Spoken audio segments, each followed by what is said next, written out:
欢迎收看第983期北京不静音。有没有观众朋友没有看到今天的周末爱世界这档节目呢？因为没有在本频道播出啊，是在我另一个频道不静音派对频道上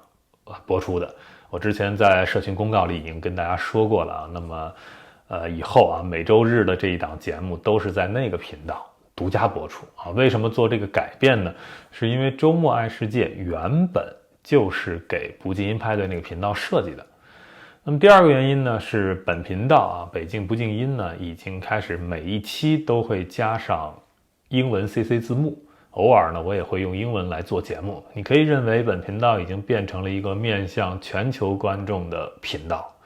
那么周末爱世界呢，只是我每周日和观众朋友们我们在闲聊，用中文，而且也没有字幕。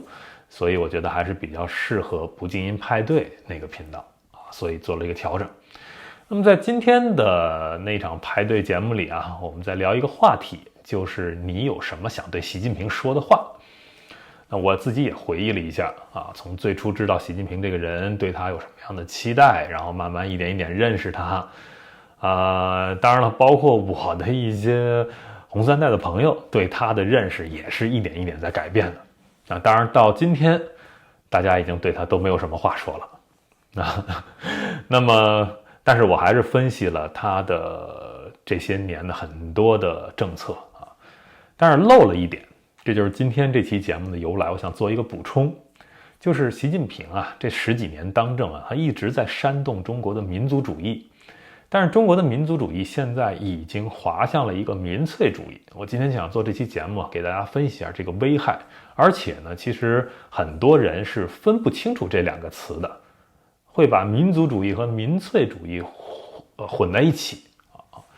首先，什么是民族主义？这很好理解，对吧？就是本民族至上嘛，啊，本民族特别优秀，然后中华民族伟大复兴，然后我们要一致对外。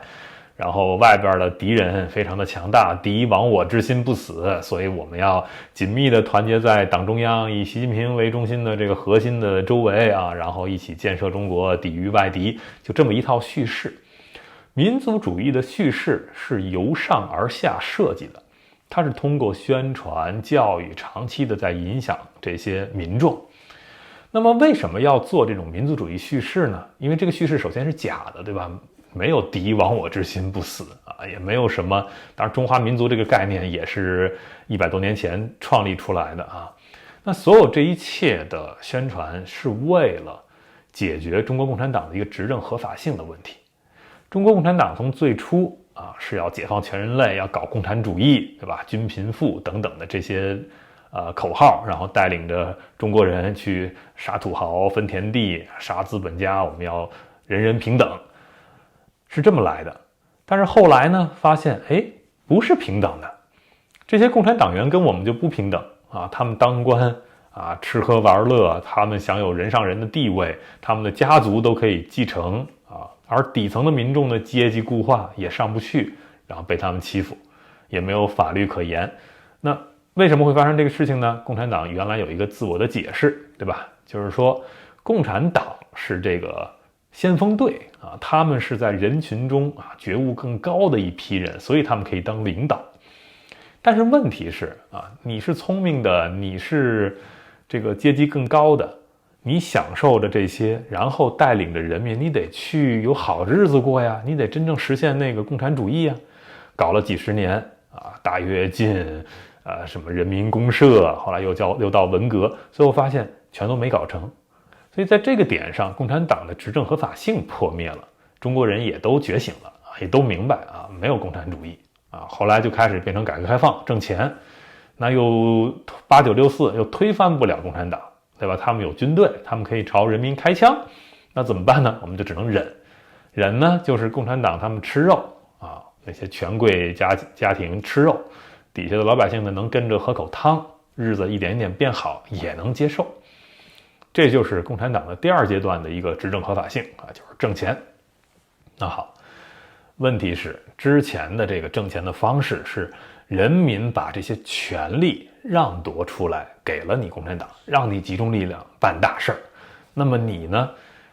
搞这些基建啊，搞这些对外贸易当世界工厂，但是你在破坏中国的环境，你也没有把这个福利制度设计好，那跟着你干的这些中国人，人权啊很多方面都受到严重的影响，那实际上是埋下了极大的隐患。那这些隐患在这些年慢慢的暴露出来，啊，中国人的日子又开始变得难过了，啊，经济开始下行。那这种情况下，共产党就得考虑了，再持续这么下去啊，人口出生率下降，经济下行，那人们就没有好日子过了。那我共产党还有什么样的执政合法性呢？因为大家想象啊，他虽然手里拿着军队，他不能每一天都拿这个枪朝人民开枪，对吧？我偶尔镇压一次就可以了，他不可能每天都是那种强压，他需要用宣传的方式向人民灌输说，哎，我是有执政合法性的，你们跟着我有好日子啊，等等。他需要这样一个东西，他的这个统治的成本比较低。如果每天都要策动军队去镇压人民，那他的统治成本非常高，而且非常容易擦枪走火。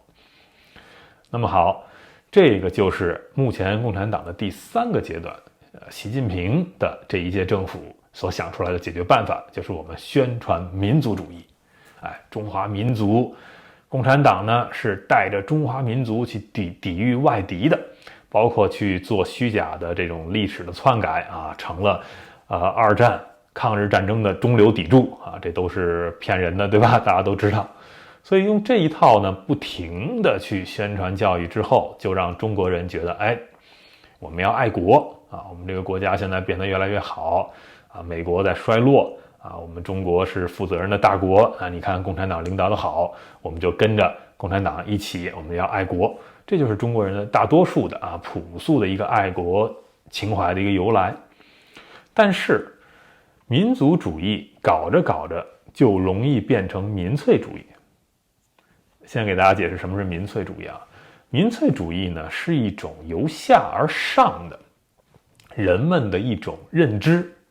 以及呢一种政治的倾向。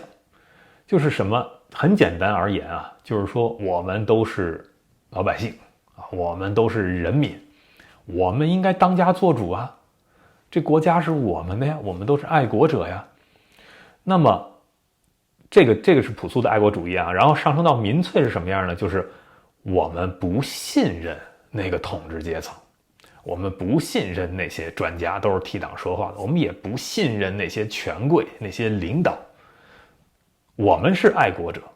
中国人都是爱国的，但是那些权贵他们的子女在国外，他们的钱也都认出国外啊，然后他们只是统治我们，他们是卖国的啊，都是汉奸走狗卖国贼，我们不信任他们。这就变成了一种民粹主义。民粹主义是反精英阶层的，民粹主义是反专家的，甚至你可以认为。那有的人经常在这个地方去搞混啊，说你看现在全球都是一个民粹主义盛行啊，是全球都在向右转。但是啊，民粹主义是不分左和右的啊，这个我不知道大家能不能理解啊，就是有左翼的民粹主义啊，你比如你像这个南美啊，有一些政权搞的，他就是说强调啊，我是代表你们人民的，我们要去均贫富啊，我们要共同富裕，我们要去反腐什么的，有非常左翼的这种民粹主义，那也有右翼的民粹主义，就是偏保守的。你比如就像美国啊，现在川普所领导的这一套民粹主义东西啊，就是美国优先，美国再次伟大啊，美国人怎么样，然后那些都有什么深层政府啊，疫苗也是骗你们的，这些精英阶层都很坏啊，民主党非常坏，这是美国的那一套偏右翼的民粹主义。所以民粹主义啊是不分左和右的啊。好，我们今天不聊左和右啊，我们聊的是民粹主义和民族主义。我为什么说中国正在从民族主义变成民粹主义？而且这一切啊，是习近平搬起石头砸自己的脚。就是最开始的时候啊，他想要民族主义，做一个内部的国内共识以及呢团结在他周围，他以民族主义的方式去做集权，他好连任，就一切他干的这些事情，对吧？都是在宣传民族主义，包括对外的这种战狼外交啊、一带一路啊，然后这个输出中国文化、讲好中国故事，这一切东西都围绕着一个民族主义去做。那么这对他是非常有利的，他的想法是这样。但是煽动着人民的这个热情就被煽动起来，对吧？培养出这么多的小粉红，然后大家都觉得自己是最爱国的。那接着就会变成什么？看谁不够爱国啊，我比你更爱国，就开始比这个东西，然后开始猎巫啊，谁是不爱国的人，谁是那个汉奸，谁是那个卖国者。然后在这个过程中呢，因为随着这个日子也不好过了啊，然后大家就对于这个权贵阶层有一种恨啊，包括仇富啊，仇这些资本家呀，仇爱国的这些资本呐，包括里面有非常多的这些阴谋论就开始散播啊，什么事情都是资本的。原本习近平的意思是说啊，他想把一些国内矛盾通过民族主义啊转向国外啊，就说你看你们现在。我们是世界工厂啊，我们现在出口不好弄，大家没钱挣啊，是因为有关税战，因为美国欺负我们，卡脖子等等，他是想用这种方式去往外转。但是转着转着，大家就发现，哎，不对啊，因为平时生活中我们看不到这些美国人，对不对？我们感受到的就是你这些当领导的欺负人，你这些共产党员欺负人，你这些专家在胡说八道，然后再一扒出任何事情，只要一扒就能发现，哦，这些专家、这些领导，他们的子女都在国外，然后他们有特别多的钱也都到国外去了，然后他们就是卖国者，所以这就转向了民粹主义。那么转向民粹主义之后是非常危险的，是因为首先民粹主义者啊，普遍的这个认知状态不高，因为他们不是精英阶层嘛，对吧？这个我没有美化精英阶层的意思啊，我只是说大概的这一个情况。因为一个国家的正常运转，你应该是有良好的制度，然后有一些精英啊，在一些关键的位置，包括一些专家啊，你很多事情你必须要听专家的意见呀，那是这么一个。但是民粹主义反这一切。反这一切之后呢，如果是在一个相对来说民主化的国家，那这个政府啊滑向民粹主义之后就很危险，因为他要讨好民众，对吧？因为民众不信任我啊，民众反我呀，所以我要讨好的，那就会滑向越来越弱智的一个情况，这个国家就完蛋了。但中国不是这样，对吧？中国的政府不可能去讨好这些底层民众的这个民粹主义，不会的。但是呢，民粹主义又反自己。对吧？搬起石头砸自己脚了，又反我们这个红色家庭，反我们这些权贵，那最后怎么办？矛盾就会激化，这个会比那种民主化国家更危险。激化之后，那不好说啊，有很多的火星就会爆发，然后底下的民众就会起来去反精英阶层、反权贵、反政府、反这个制度。那你怎么办？就变成了我最早说的，你只能调动这些武警啊、军队啊去镇压，你的这个统治成本就在急剧的上升。一方面，你的统治的合法性没有了，对吧？没有了，合法性没有了。然后一方面，你的治理成本极其的高。那这个事情就是未来中国会发生的。当然了，还是说回来啊，整个全球不是只有中国在滑向民粹主义。现在是一个全球民粹文化的一个盛行，那当然有很多的原因了。你比如说全球化时代之前的这个经济发展不均衡，那就导致了很多人的日子不好过嘛，财富分配不均，那精英阶层就拿得更多，那底层民众就不满，对吧？这是有的。那还有呢，一些国家的政府是左翼政府啊，那么他们的一些非常进步的一些议题，你可以认为这个步子迈得太大。所以就导致了这些变革太快啊，很多偏保守、偏传统的民众就接受不了，这也是原因。那当然了，也有这些从政治利益角度所上台的一些这些民粹的领袖啊，你像特朗普之类的都是这样啊，他们在利用这个事情。但是这一切原因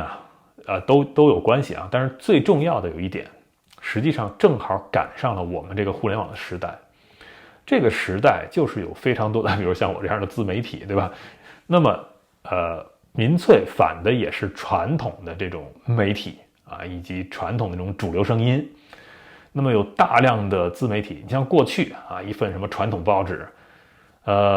就在它本地啊卖个100-200万份不得了了。现在一个在油管上的一个网红啊，他甚至可能有上千万、上亿的粉丝，他可以触及到全世界的人。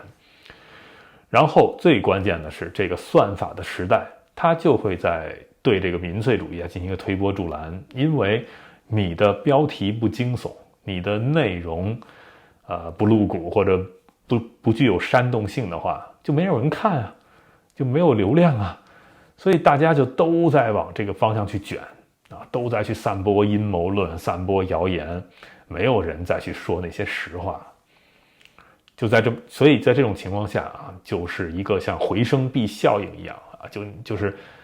不同的人群掉进不同的信息茧房里，然后就不停的听这个回声跟自己的想法一样的声音啊，不停的加强。这就是全球民粹主义盛行的一个非常重要的原因。那当然了，这一切啊，在中国那个地方也是一样的，对吧？虽然它有管控、有审查，但是前些年为了推行这些民族主义，所以凡是爱国的这些民族主义的声音，它都不管控啊，这就更加剧了这个中国人普遍认知的一个偏差。所以啊，结论就是中国正在从民族主义滑向民粹主义，这个是非常危险的啊。所谓的那些很大的话，什么国将不国呀，什么都是很有可能会发生的。今天最后啊，再补充一点，就是我们啊经常会看到，就是对于中华民族啊，包括汉族的一些批评，对吧？我也经常做这样的批评，因为呢，确实这种民族主义啊的危害嘛，对吧？就是我觉得汉族是人上人啊，或者觉得中华民族怎么样，然后去欺负那些少数民族，觉得都是理所应当的。那我们会经常的去为这些少数民族去发声啊，就维吾尔族啊、哈萨克族啊、藏族啊、回族啊，都会去帮他们发声。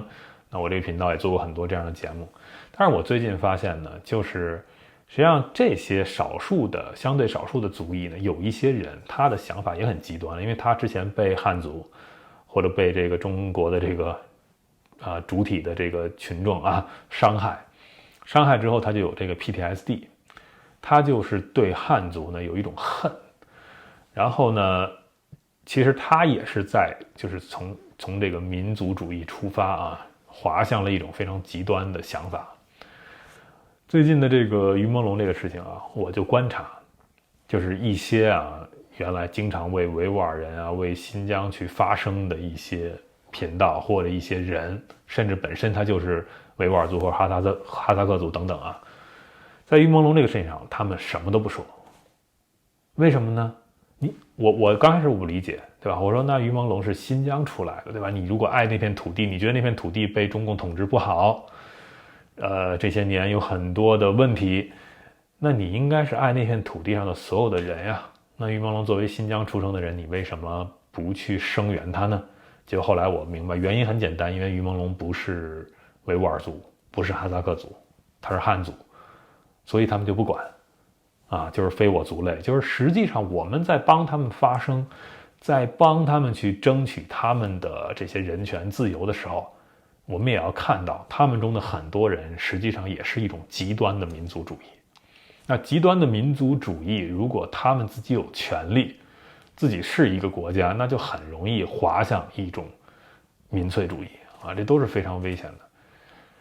好啊，这就是今天想用这期节目去跟大家分享的一些内容，感谢收看、订阅、分享。